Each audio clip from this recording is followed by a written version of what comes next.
tokoh agama berperilaku sewenang-wenang dan negara membiarkan, bagaimana rakyatnya berperilaku baik? Bila orang-orang beginian malah punya jabatan tinggi, nanti ya rakyatnya tiru-tiru. Nanti orang jadi menghubung-hubungkan sama pernyataan presiden. Akhirnya kan keingat, oh etik-etik dasmu itu.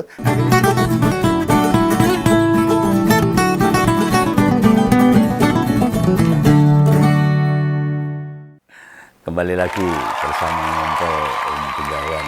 Saya akan ngomongin lagi tentang Bang Miftah yang kemarin melecehkan atau menghina bakul es teh itu. Dan sekarang banyak muncul itu pelecehan Bang Miftah kepada beberapa orang, termasuk Yati Pesek dan sebagainya. Bisa para ngompol sudah lihat itu rekaman-rekaman bagaimana Bang Miftah yang sekarang jadi pejabat utusan khusus itu memang karakternya nggak pantas nih jadi pejabat negara ini. Ini Pak Prabowo harus bertindak ini. Nah kasusnya Bang Miftah ini wis merembet ke banyak hal. Dan sudah ada gerakan warga yang meminta pemecatan dai itu dari jabatan utusan khusus presiden bidang agama itu. Tapi hingga hari ini kita belum melihat apa tindakan Pak Prabowo. Gini loh Pak Presiden, perjalanan pemerintahan kan belum genap 2 bulan, apalagi 100 hari. Jangan nambahi beban-beban rakyat lah. Sama hal-hal yang tidak penting, membuat rakyat itu jadi sedih, anyel. Golek pangan sangel ditambahi hal-hal seperti ini kan percuma ini. Mana ketegasan seorang Prabowo yang disebut-sebut banyak orang? Apa sih hebatnya orang yang disebut Gus itu? Sampai mecat wae ora wani Pak Prabowo. Memang di Indonesia itu gak ada orang yang kemampuannya kayak dia. Banyak banget. Oke.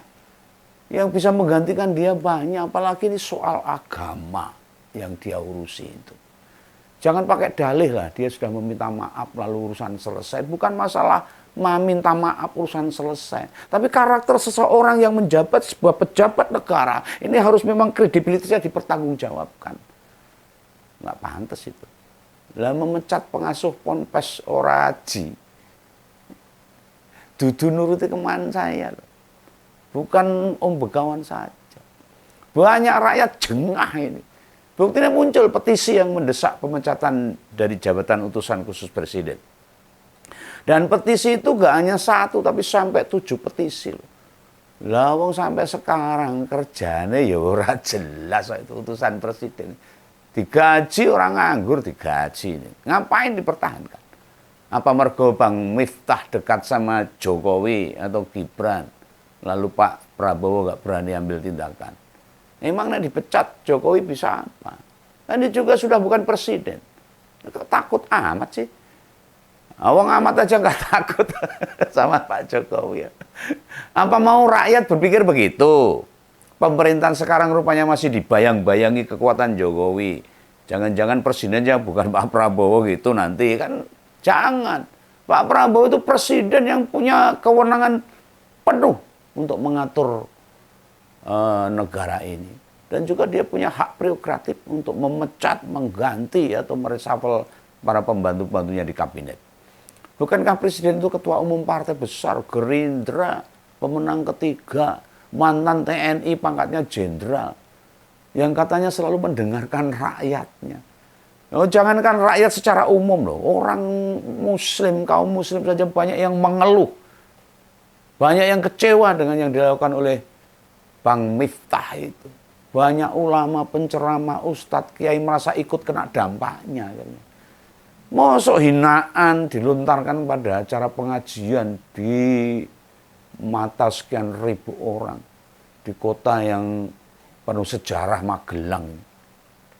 Ini orang datang supaya ilmu agamanya nambah kok. Malah nonton contoh buruk seorang ahli agama ini. Piye ini? Jare nek wong paham agama, kuwi kesabarannya di atas rata-rata. Wis iso menep, ora kaya awake dhewe kaya Om Begawan ini. Meskipun banyak tirakat ya urung iso menep. Tapi yang terlihat kok malah sebaliknya ini. Apa dengan kasus ini Bang Miftah masih layak disebut sebagai dai?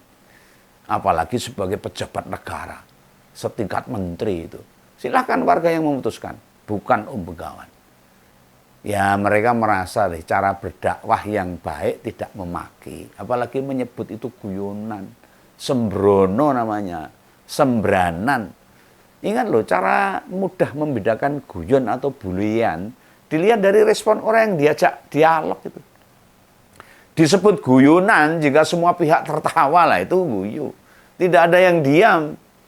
Nah sementara bully menghina, itu yang tertawa sebagian yang punya karakter sama.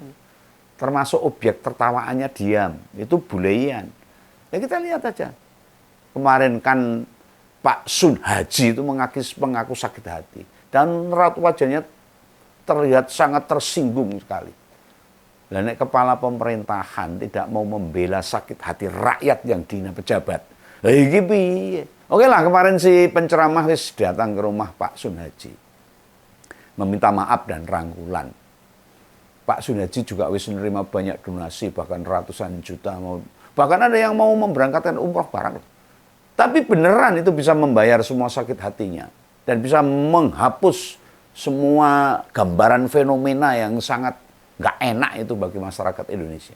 Penghinaan itu sebuah tindakan kesengajaan loh. Jarak bahasa Jawanya itu.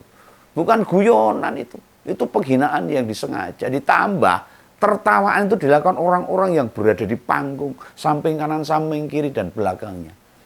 Apa orang sepanggung itu pada gak duweni adab juga. Ngerti wong melarat dinyek malah ngakak kenceng terbahak-bahak.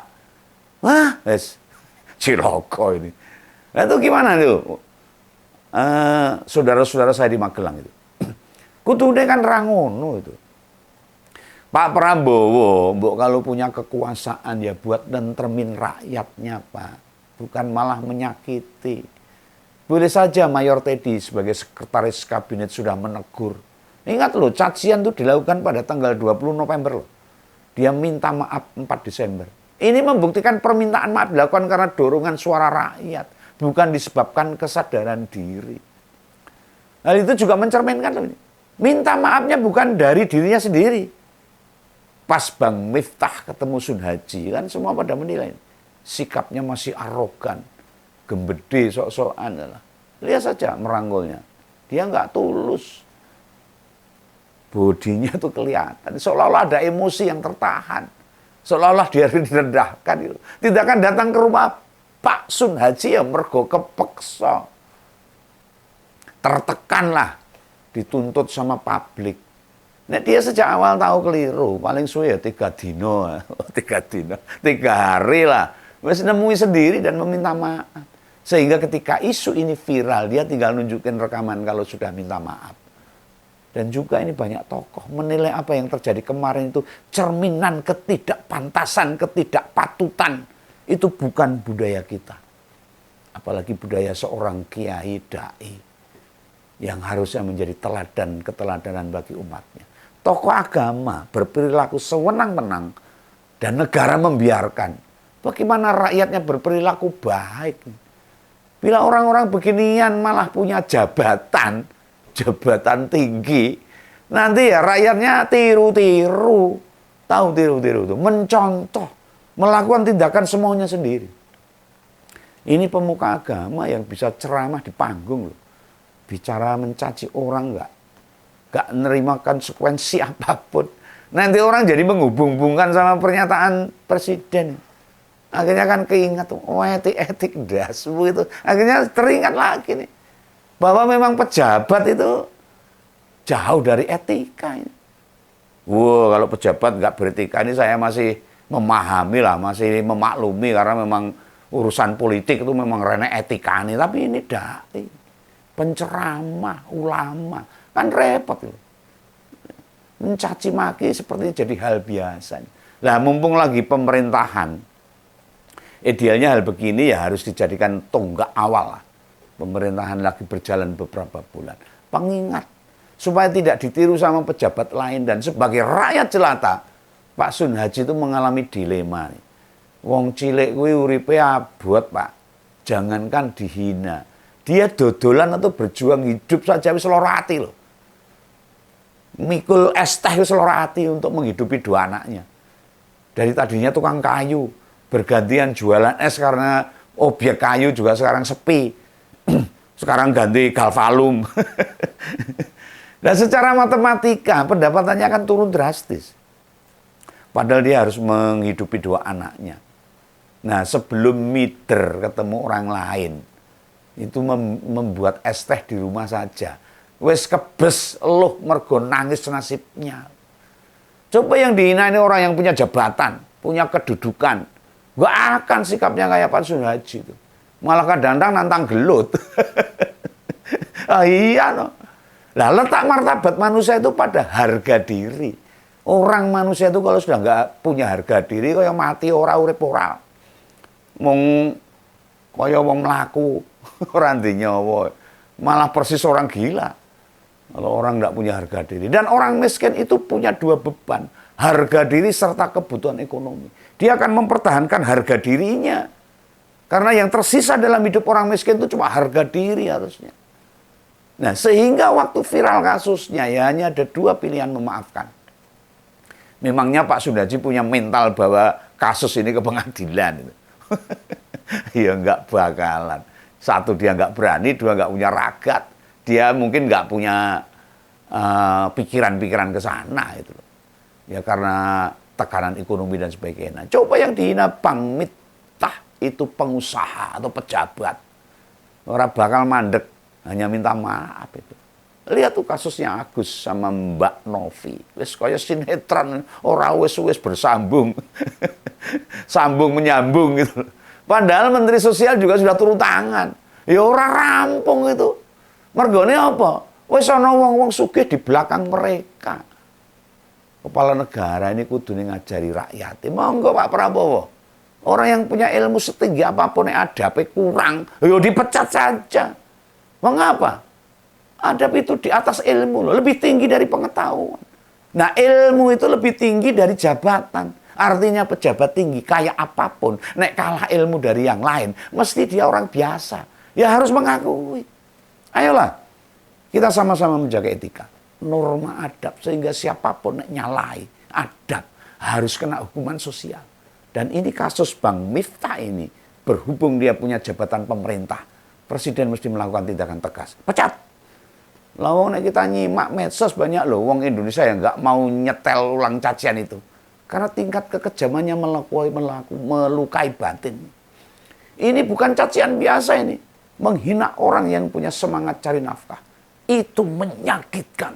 Bahkan para pedagang-pedagang pasar memberikan rasa solidaritas itu kepada Pak Sunarji. Bang Miftah oraisen. Pak Prabowo masa takut. Ya kita tunggu aja lah perkembangan selanjutnya. Gitu ya. Pesan Bengawan, salam ngompol. Dadah.